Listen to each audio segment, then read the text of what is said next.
Welcome back to Northern Piper MN. Thank you for watching. Today we're going to talk about the basics of pipe smoking and what you need to get started. Let's take a look.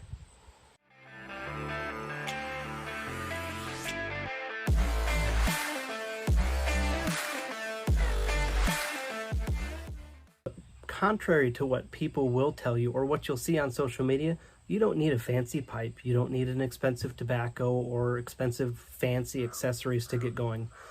Really, all you need is a pipe. And this is a Falcon pipe.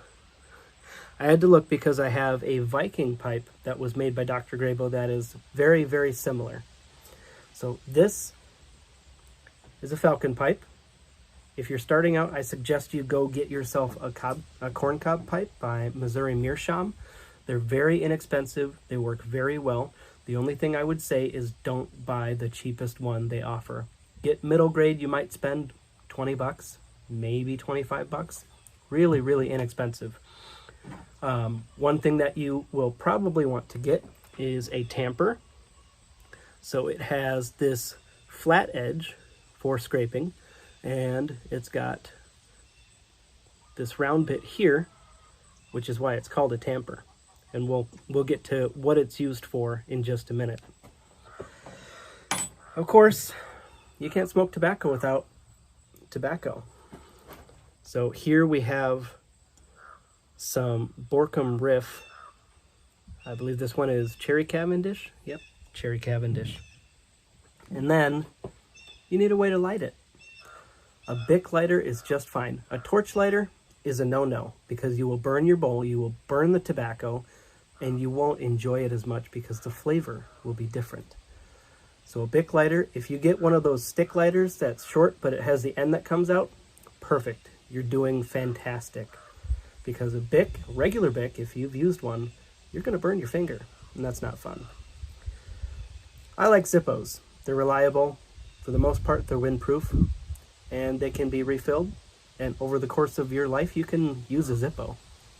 And they have a lifetime guarantee.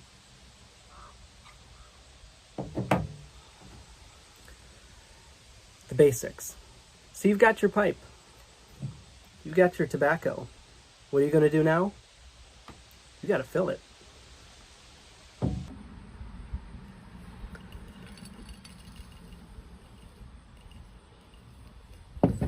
So you're going to put out some tobacco.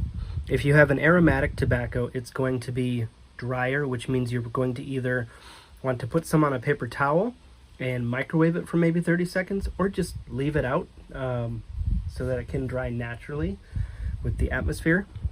So you're going to take your bowl or your tobacco pipe, and you're going to just drop some in, gravity method, okay, until it's maybe about 3/4 full. If you don't have a tamper, you're fine. You'll be okay. You can take your pinky or your index finger and you can just push it down. Then you're going to do the same. This time, gravity fill it all the way to the top of the bowl till it's almost coming out. Then push it down.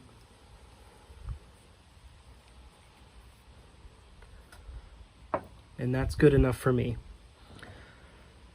Now, we're going to light our pipe and enjoy. So we've got our pipe packed. Now we need to light it. So what we're going to be doing here is called a charring light. You're going to light it, you're going to take a couple puffs, and then you are intentionally going to let the flame and the embers die. This is when your tamper comes in.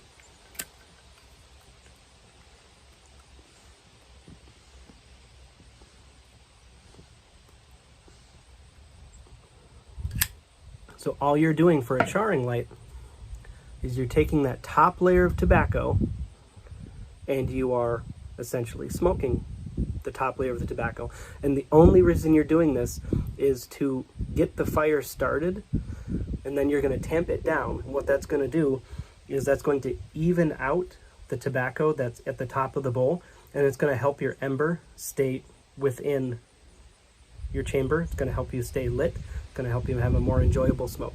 So all you're going to do with your tamper is you're going to tamp gently around the bowl, and you're not really using much force. You're let the tamper do its job with the weight of the tamper. All you're doing is guiding it. And it is a little windy today, so hopefully this works well. Now we can light our pipe now that we've got our charring light done and we've tamped it. And throughout your smoke, you are going to have to tamp it every once in a while. Everybody's got their own cadence. As Spurgeon Piper said, that's a perfect way to say it. Everybody has a cadence. Nobody's the same. And if your pipe goes out and you have to relight, that's okay. You've done nothing wrong, so don't worry about it. It's completely fine.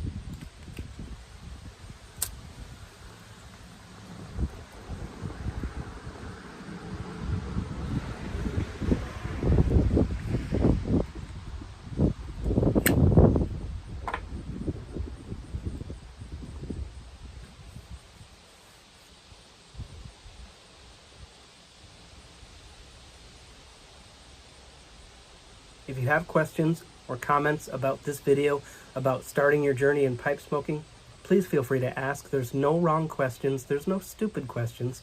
We're all learning just as you are.